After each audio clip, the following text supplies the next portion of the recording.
好，今天的視頻咱們將聚焦巴塞羅那對畢爾巴鄂競技的比賽，然後再是今天的轉會新聞、重磅新聞。節目的後半段，咱們放了穆里尼奧名帥傳奇足球紀錄片，歡迎您觀看。與此同時，感謝您對老 K NBA 這個新頻道的關注，謝謝您的點讚，謝謝您的熱推，謝謝您的訂閱。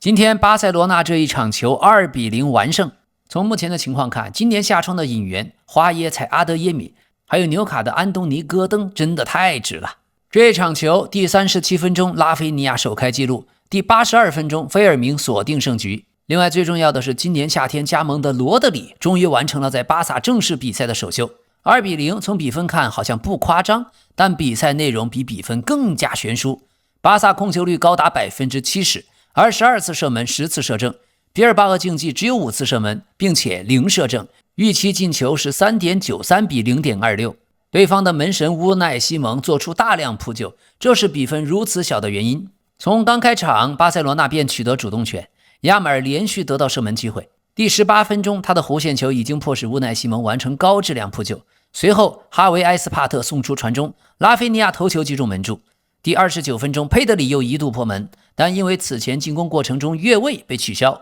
真正打破比賽僵局的是第37分鐘，佩德里用一次穿透防線的縱向傳球找到了前插的拉菲尼亞，後者擺脫了烏奈西蒙之後完成破門。這個球幾乎濃縮了巴薩上半場最成功的進攻方式，不是無意義的在外圍倒球控球，而是耐心等待畢爾巴鄂競技兩條防線之間出現通道，再突然縱向加速。下半場巴薩繼續壓制，亞馬爾第53分鐘的遠射擊中橫梁，菲爾明、埃斯帕特隨後又連續考驗了門將烏奈西蒙。第62分鐘，羅德里和奧爾莫登場，而畢爾巴鄂競技最接近扳平比分的一刻發生在第75分鐘，桑切特外圍的射門擊中立柱。接下來第82分鐘，比賽真正被殺死。替補登場的阿德耶米低平球送入禁區，拉波爾特的處理出現嚴重失誤，菲爾明抓住第二點完成2-0。這個球完全是拉波爾特在防守上的重大失誤。戰術方面，今天弗里克的安排仍然沒有傳統9號位，而是讓拉菲尼亞繼續承擔9號的任務。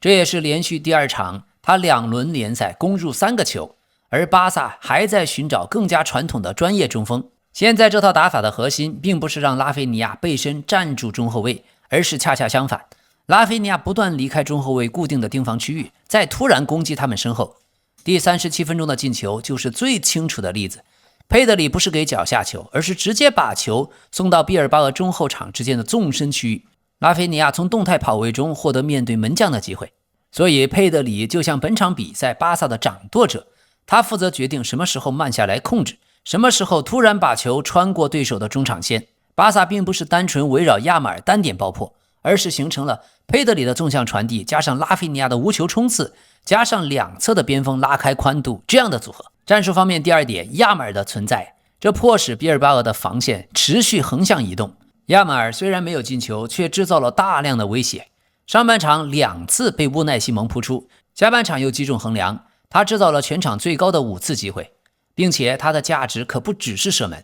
當亞馬爾在右側持球內切的時候，畢爾巴鄂左側防線必須內收，巴薩隨後便可以尋找中路或者另一側，或者在內部空間出現的接球队員。這也是為什麼菲爾明能夠頻繁在禁區附近得到第2點。所以本場右路的亞馬爾和中路的拉菲尼亞並不是彼此孤立的攻擊點，而是能夠改變對方的防守位置。戰術方面，第3點，佩德里的存在真正打掉了畢爾巴鄂的中場屏障。可以說戰術方面他是表現最好、作用最大的。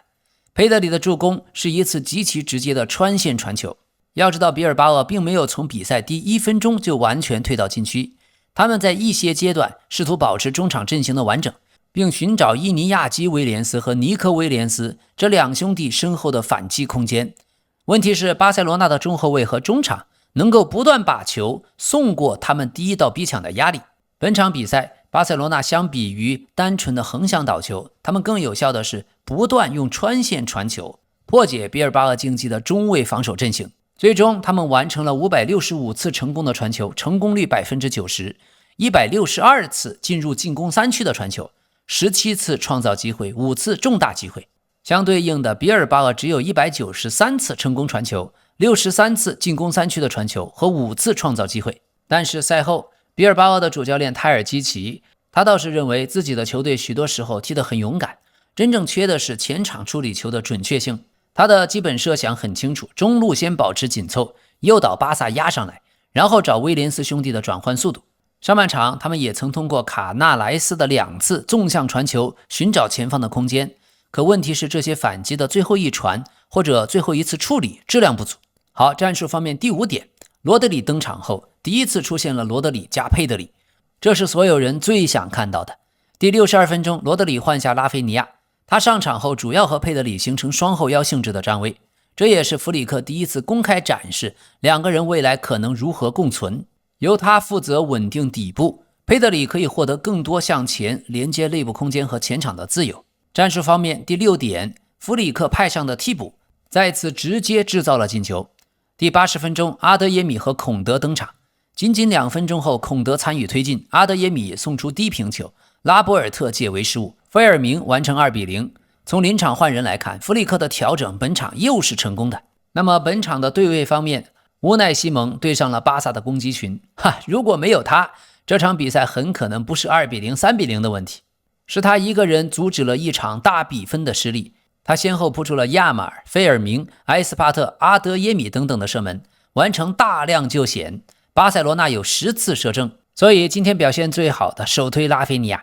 有他在，中鋒都不用買了。這是巴薩的真大腿，而且也配得上第一隊長。當他一下場，門前的威脅立馬就下來了，前場的逼搶力度也下來了。第2位大哥佩德里，今天1個進球被取消，一次極具價值的穿透助攻，大量承擔了中場節奏的控制。他那種能夠擺脫一切向前推進或者直塞的藝術，真的是美如畫。在羅德里上場前，一個人承擔了所有的進攻和防守的節奏。如果說拉菲尼亞是終結者，佩德里就是創造第一個決定性缺口的人。第3位菲爾明洛佩斯，他持續地體現自己最特殊的一項能力，不停地向禁區和第2落點移動。第82分鐘，正是这種特質讓他比周圍的防守球員更快抓住了拉波爾特留下的球。2輪聯賽之後，菲爾明和拉菲尼亞都已經攻入3球，2個人的連續高產是巴薩開局以來最突出的現象。這個賽季的菲爾明很可能會爆發，看他在場上那種態度，真是跑不死就往死裡跑啊，太拼了。而比爾巴鄂的烏奈西蒙毫無爭議的最佳球員，一場有可能4-0、5-0的球，最後到了80多分鐘還是1-0，這才是西班牙第一國門的含金量，這才是世界杯冠軍的含金量。那麼今天的巴薩球迷爽了，巴薩不僅有球，而且把控球大量轉換成進入禁區去射門，還有重大機會，並且亞馬爾肉眼可見的下半場比上半場踢得更好。未來1-2個月，咱們就慢慢等小將找到自己的狀態。還有今天的比賽最大的主角是那個替補上場的羅德里，他上場之後太穩健了，傳球護球無可挑剔。佩德里下了之後，他在中場可以接着送大範圍的轉移球和威脅球。今天在他熱身的時候，已經得到主場明顯的掌聲。當他真正準備登場時，現場出現了巨大的歡呼。看台助威區的觀眾還第一次為他組織了專屬歌聲。賽後，羅德里說，經歷了一個漫長的夏天之後，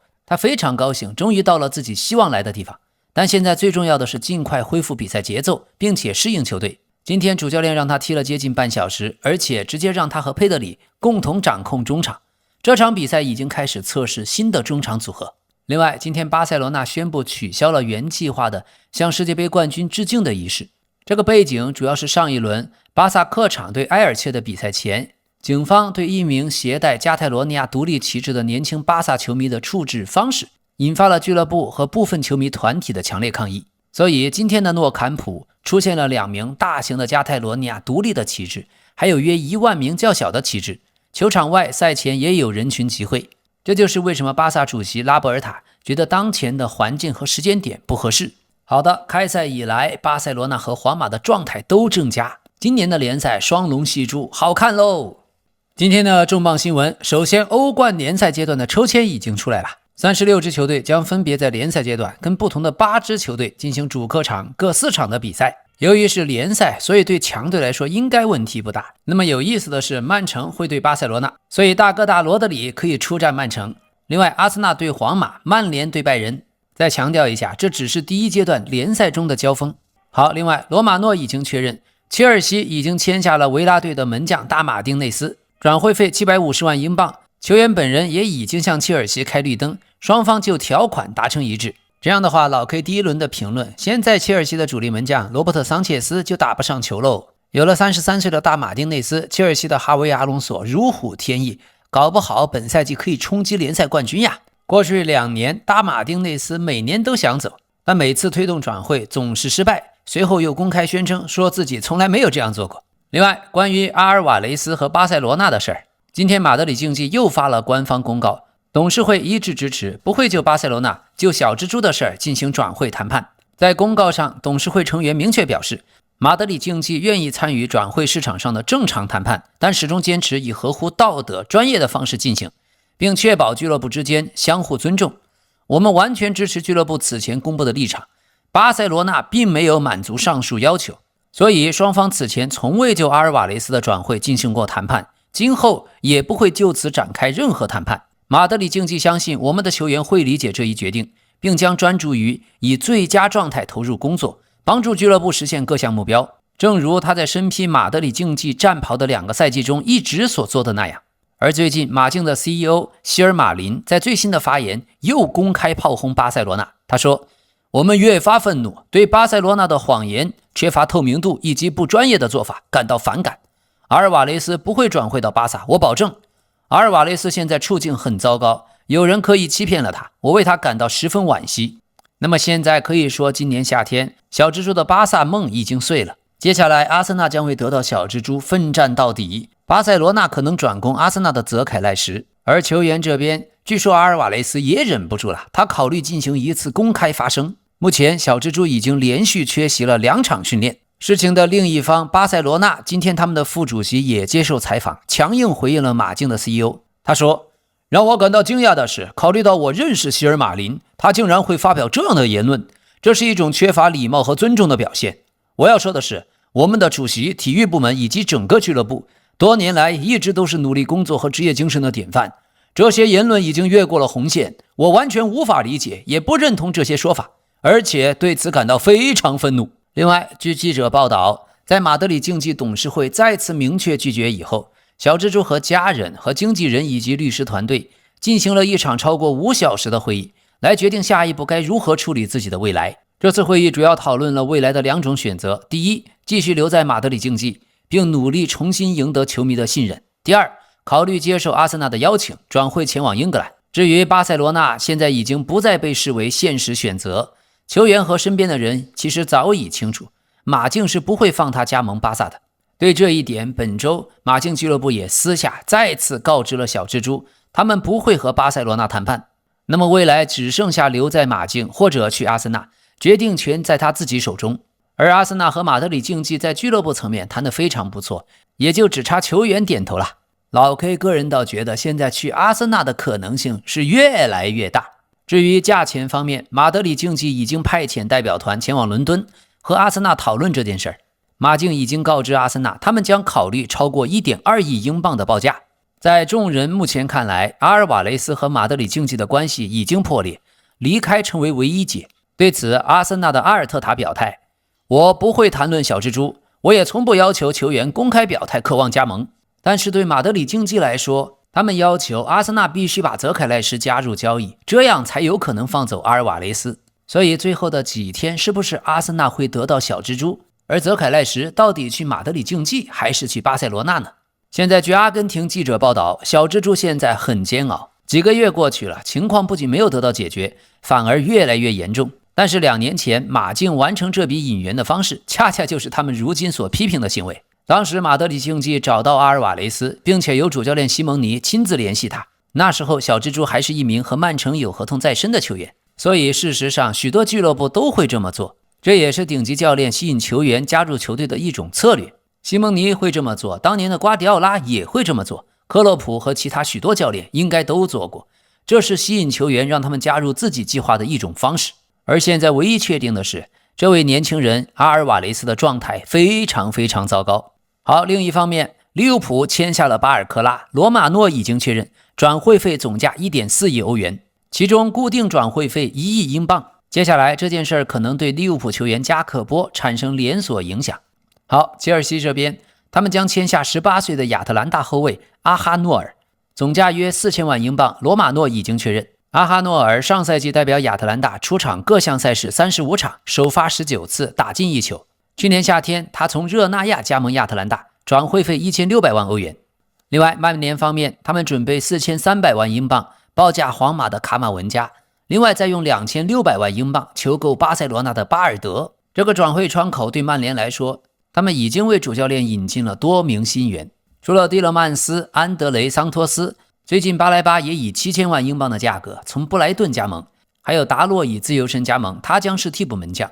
好，熱刺方面官方宣布，曼城前鋒馬爾穆什以租借加買斷的形式加盟熱刺，總價6000萬英鎊。還有切爾西的前鋒雅克松將加盟阿斯頓維拉，總價6500萬英鎊。羅馬諾已經確認，球員已經完成體檢。而意大利方面 ，AC 米蘭與加拉塔薩雷就萊奧達成了口頭協議，這筆交易總價4500萬歐元，外加附加條款。現在是否接受，還是繼續等待阿斯頓維拉，決定權在萊奧本人。還有關於切爾西的球員恩佐，現在談判沒有取得突破。曼城同時也考察了利物浦的麥卡里斯特。面對恩佐有可能的離隊，切爾西也物色了4名球員作為他的替代者，這包括了斯科特、沃頓、卡馬文加和科內。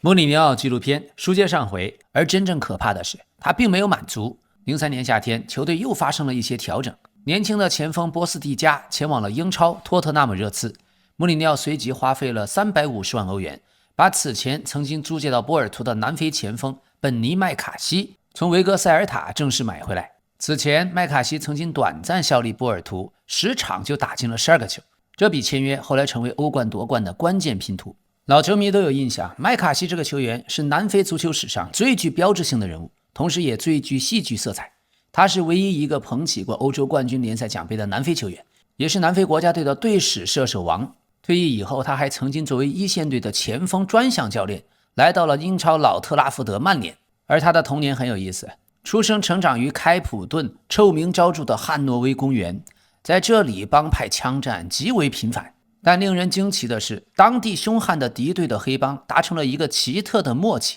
每到周日業餘足球賽，各方會暫時停火，只為了聚在場邊觀看年僅12歲的麥卡西在成年人組別裡大殺四方。所以即使出生於黑帮社區，所有的黑幫卻共同保護他，成為他的粉絲。1998年法國世界杯前，麥卡西還和南非的音樂團體合作錄制了助威單曲《She Bobo》，麥卡西在裡面獻聲了 rap。這首歌在南非引起轟動，幾周時間就售出了超10萬張，還獲得了白金認證，成為南非流行音樂史上最經典的跨界神作。麥卡西從小是狂熱的曼聯死忠，這個待會兒咱們會談到。而後來他加盟西漢姆聯的時候，因為長期傷病，身材已經嚴重走樣，體脂率竟然飆升到驚人的 24.2%。要知道職業球員通常是在 12% 以下。俱樂部因為他多次超重，累計對他開出了超過20萬英鎊的罰款。當時的俱樂部副主席卡倫·布雷迪在專欄中公開嘲諷，說麥卡西是一筆巨型的肥肉錯誤，這也引爆了英格蘭足壇著名的口水仗。1998年非洲國家杯對陣納米比亞，麥卡西短短13分鐘連入4球，刷新了非洲杯歷史上最快完成大四喜的記錄。後來2015年了，麥卡西有一次在南非約翰內斯堡，正在一家理髮店理髮，卻遭遇了3名持槍劫匪。劫匪衝進來，無視所有的普通顧客，徑直將槍口頂在麥卡西臉上，搶走了他的鑽石手錶、婚戒和耳環，隨後迅速逃離。整場劫案就是針對他個人的專場行動。而鮮為人知的是，麥卡西精通5門語言：英語、南非的荷蘭語、西班牙語以及葡萄牙語。當初加盟西甲的塞爾塔，他一句西班牙語都不會，僅用了8個月就攻克了語言關，這也是個語言天才。好，咱們說回來，這個時候的波爾圖03年奪得葡萄牙超級杯，但在歐洲超級杯0-1輸給了歐洲杯冠軍 AC 米蘭。這場失利很有意義，因為波爾圖第一次真正近距離面對歐洲最頂級的冠軍球隊。穆里尼奧公開表示，自己的球隊沒有必要害怕任何人。幾個月之後，這句話將被證明，並不是簡單的嘴硬。03到04的歐冠小組賽，穆里尼奧的波爾圖第一次撞上了銀河戰艦，他們和皇馬、馬賽還有貝爾格萊德游擊隊一個組。第一場貝爾格萊德游擊1-1波爾圖，第二場銀河戰艦來了，真正的震撼級別的教育。波爾圖先由科斯蒂尼亞進球，這能反映出穆里尼奧的賽前布置很有安排。但隨後被皇馬的巨星群連續攻擊，最終波爾圖1-3皇馬，小組2輪之後只有1分，已經處在被淘汰的邊緣。所以歐洲聯盟杯冠軍和真正的歐洲超級豪門之間看起來似乎存在明顯差距。但穆里尼奧的球隊沒有崩，第3輪客場面對馬賽，波爾圖在先丟球的情況下反撲，馬尼切、德爾萊和阿列尼切夫進球，最終客場3-2險勝。這時候大家當時都已經注意到波爾圖的打法，他們有非常致命的快速反擊能力。隨後波爾圖1-0戰勝馬賽，2-1戰勝貝爾格萊德游擊隊，隨後又客場1-1逼平皇馬，最終以3勝2平1負11的積分獲得小組第2。他們唯一輸掉的歐冠比賽就是那場1-3對皇馬。而就在球隊逐漸成熟的時候，卻發生了巨大危機。23年12月，德爾萊在聯賽對陣阿爾維卡時右膝嚴重受傷，而他當時可是葡萄牙聯賽最佳射手啊！隊醫們最初判斷他的賽季很可能已經結束，這直接打亂了穆里尼奧的攻擊線。於是04年1月，波爾圖從巴西引進了19歲的卡洛斯·阿爾貝托，加強鋒線配置。而一個只有19歲的年輕人，5個月後他會在歐冠決賽打進第1個進球。04年2月，歐冠16強抽籤，波爾圖抽到了曼聯。那時候曼聯已經連續7個賽季進入歐冠8強，福格森爵士擁有世界級的球員，還有遠超過波爾圖跟穆里尼奧的歐洲經驗。絕大多數人認為遇上曼聯，波爾圖的歐洲冒險旅差不多就該結束了。況且首回合他們又出現一個麻煩，科斯蒂尼亞停賽。比賽開始後，曼聯先取得領先，但本尼麥卡錫隨後完成梅開二度。第1回合，波爾圖2-1曼聯。更值得注意的是穆里尼奧賽後說的話，他說：“我們下一場去老特拉福德，波爾圖不會為了守住比分而踢球。”這又一次說明當年的穆里尼奧遠不像後來媒體所宣傳的那麼保守。2004年3月9日，老特拉福德，保羅斯科爾斯第31分鐘進球，曼聯1-0領先。如果這個比分保持到結束，曼聯將憑借客場進球的優勢晉級，波爾圖距離被淘汰越來越近。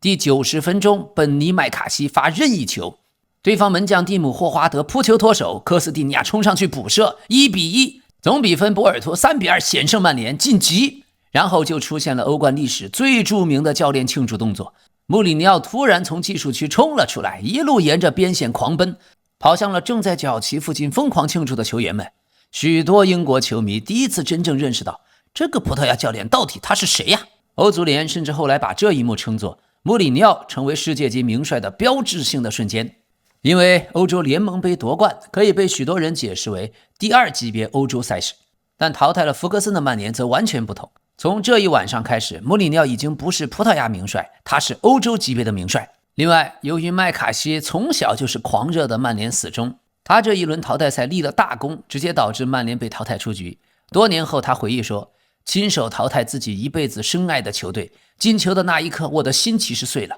但穆里尼奧賽前告訴我，是我給你發工資，面對曼聯也必須打爆他們。8強面對法國冠軍里昂隊，首回合波爾圖2-0領先，第2回合客場馬尼切梅開二度，最終比分2-2，總比分波爾圖4-2里昂。這時候人們對波爾圖的評價非常有意思，說這支球隊把機器般的組織性和真正的個人能力結合在一起，這其實就是穆里尼奧最理想的足球方式，不是11個機器人，也不是11個自由發揮的藝術家，而是通過他的組織把天才們送到最舒服的位置，然後讓天才決定比賽。德科負責創造力，馬尼切負責衝擊，科斯蒂尼亞負責平衡，這3個人組成了穆里尼奧最經典的第1代中場。到了半決賽，他們的對手是拉科鲁尼亞，這支球隊剛剛完成歐冠歷史最著名的大逆轉，首回合1-4輸給了 AC 米蘭，回到主場卻4-0逆轉，所以這絕對不是弱旅，他們正在自己最好的歷史時期。首回合波爾圖主場0-0，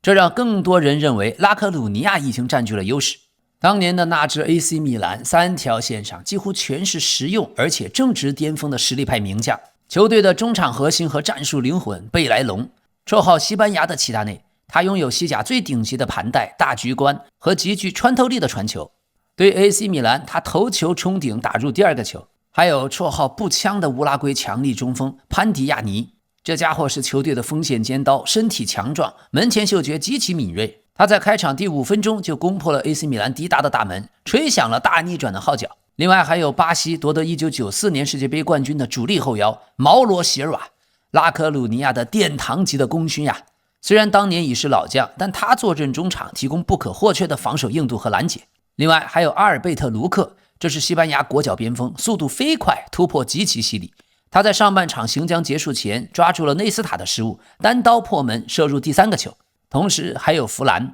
拉科魯尼亞的傳奇隊長。那場比賽他替補登場，在第76分鐘通過一腳折射遠射打入第4球，徹底殺死了衛冕冠軍的懸念。當時他們的門將莫里納，前西班牙國腳門將，右後衛曼努埃爾·巴勃羅，攻防兼备的西班牙主力右邊衛，中後衛安德拉德，葡萄牙國家队核心中後衛，身體素質極為出众。中後衛還有奈貝特，摩洛哥的傳奇中後衛，經驗老道。稍後腰除了毛罗·席爾瓦，還有塞爾吉奧，全能型的中场。右邊鋒維克托，還有替補席上還有著名的西班牙國腳左後衛卡普德維拉，以及鋒線上的名將特里斯坦。好，咱們說回來，波尔图对拉科魯尼亞的第2回合，這時候穆里尼奧進行了2項極其重要的決定。第一，讓剛剛從長期膝傷中才恢復的德爾萊首發，而不是狀態下降的本尼麥卡西。第三，讓科斯蒂尼亞專門限制拉科魯尼亞的核心貝萊隆。這是一個非常典型的穆里尼奧式的決定，他並不是簡單告訴全隊防守，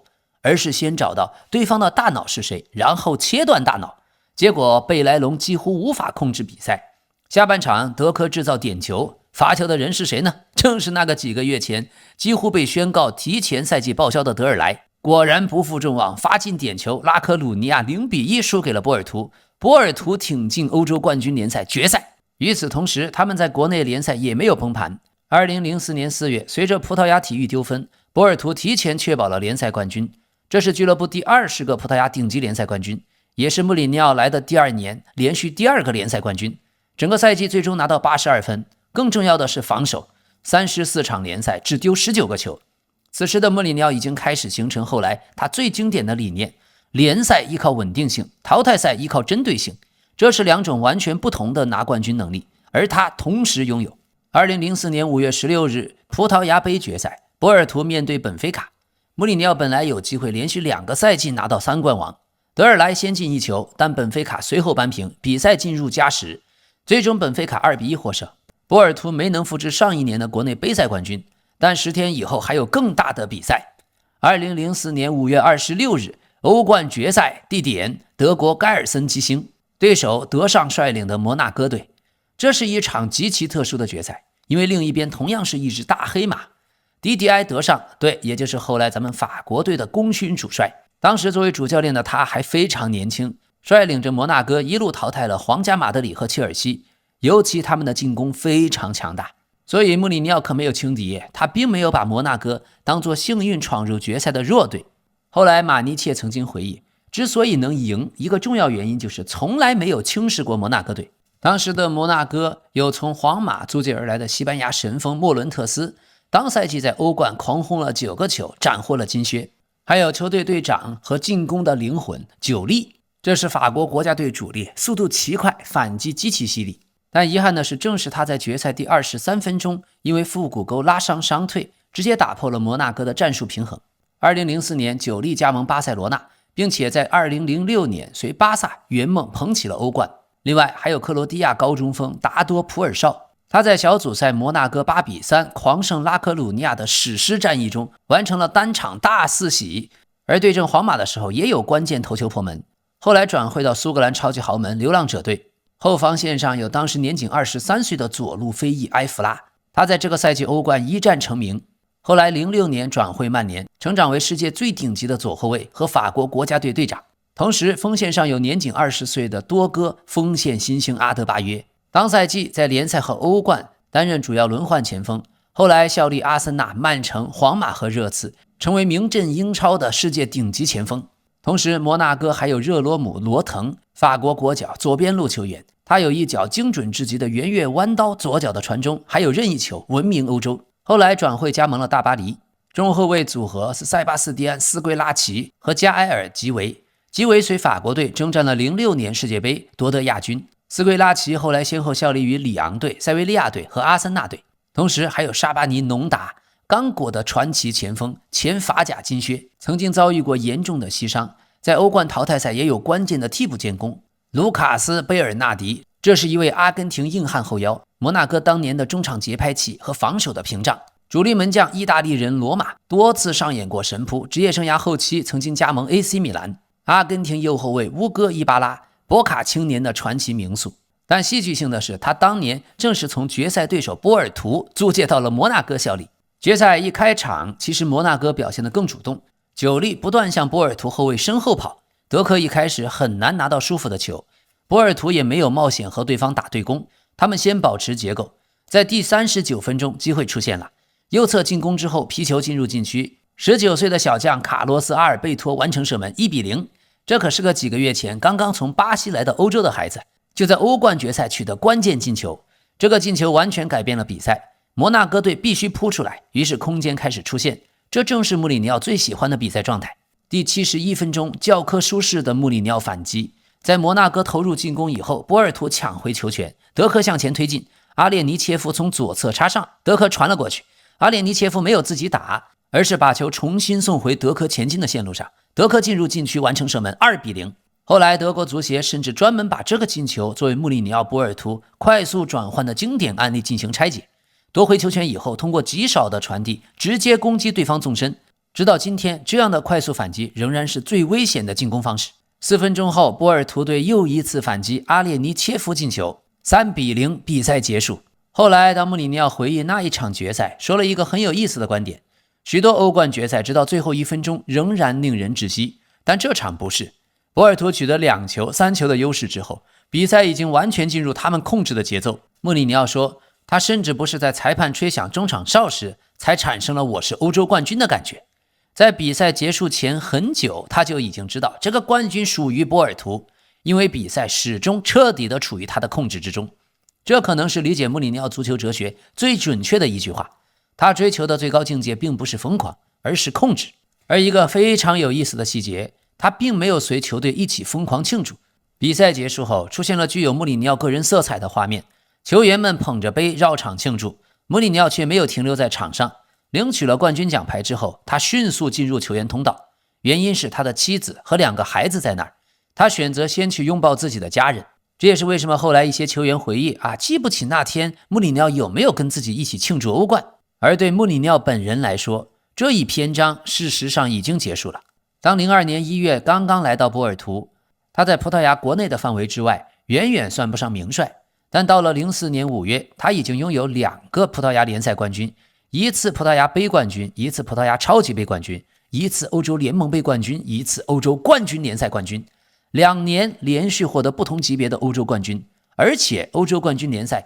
整個賽季13場比賽7勝5平1負，唯一失敗就是小組賽輸給皇馬。這時候的穆里尼奧已經成為全歐洲最炙手可熱的年輕主教練。在歐冠決賽結束以後，穆里尼奧明確意識到波爾圖能給他的挑戰他幾乎全部完成了。幾天之後，他離開葡萄牙前往倫敦。2004年6月2日，切爾西正式宣布穆里尼奧接替拉涅利。當時的報道非常直接，一個1年半之前在伊比利亞半島之外還並不算特別有名的教練，如今已經成為歐洲最搶手的主教練。而特別有意思的是，12年之後，正是穆里尼奧接替下來的這個補鍋匠拉涅利。他在2015到16賽季率領萊斯特城奇蹟般奪得英超冠軍，而那個賽季作為衛冕冠軍穆里尼奧的切爾西卻戰績慘淡。穆里尼奧在2015年12月中途被切爾西解雇，與此同時2015年夏天，拉涅利接手保級球隊萊斯特城，卻不可思議地率隊一路狂飆，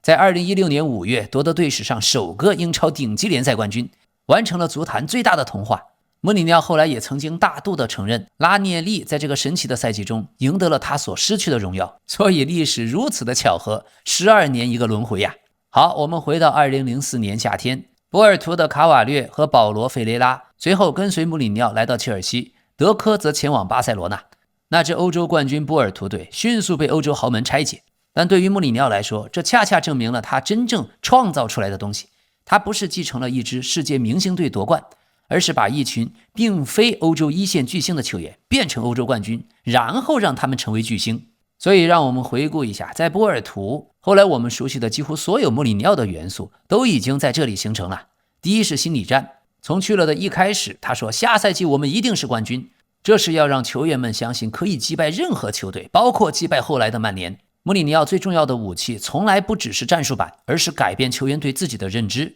第二，他要建立核心的集团和班底，像若热、科斯塔、拜亚、德科、科斯蒂尼亚，這成為了他更衣室的支柱。第三，戰術週期化，這是一個非常重要的現代足球訓練哲學。老 K 還專門買了戰術週期化的書。從這時候開始，訓練不再只是把體能、技術、戰術完全割裂開，而是讓幾乎所有的訓練圍繞真實比賽問題展開。第四，封鎖中央。穆里尼奧的戰術允許對手去一些不危險的區域，但卻必須保護比賽最有價值的空間——中央地帶。第五，快速轉換。奪取球權後，不是盲目控球，而是第一時間判斷能否攻擊對方身後。第六，針對對方核心，像科斯蒂尼亞凍結貝萊龍，是後來穆里尼奧無數經典的比賽針對性安排的早期代表作。第七，陣型只是工具。他可以踢三前鋒，也可以雙前鋒，可以菱形或者中場平行四人組。穆里尼奧的原則不是忠於某個陣型，而是只忠於贏球的方法。最關鍵的一點，真正的穆里尼奧從來不是防守型教練。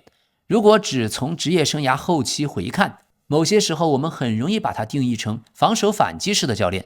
但02到04年的波爾圖告訴我們，這個定義太簡單。在葡萄牙國內比賽中，他可以主動壓迫；對馬賽隊，他可以用3名前鋒壓迫對方後衛。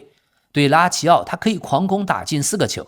面對實力更強的歐洲豪門，他又能夠降低防線，壓縮自己中央空間，取得領先之後，再利用德科、馬尼切和前鋒完成高速轉換。所以早期的穆里尼奧真正追求的是對比賽的控制權。注意，不是控制球权，球權只是控制比賽的一種方式，控制空間同樣也是另一種方式，控制節奏是第3種，控制情緒是第4種，控制比分可以是第5種。甚至控制媒體的輿論可以是第6種。這一整套思想後來被他帶到了切爾西、國際米蘭、皇家馬德里。在今年這個賽季，執教姆巴佩、貝林厄姆、維尼修斯，我們又將看到他所有這一整套體系。好的，後來有許多人將穆里尼奧真正的傳奇起點放在切爾西，這不準確。切爾西只是世界第一次大規模看到穆里尼奧，真正制造穆里尼奧的地方是波爾圖，而本菲卡讓他第一次坐上主教練的位子。萊里亞聯隊證明他能夠執教，但波爾圖完成了最後一步。他第一次擁有了自己的球隊，第一次建立自己的訓練體系，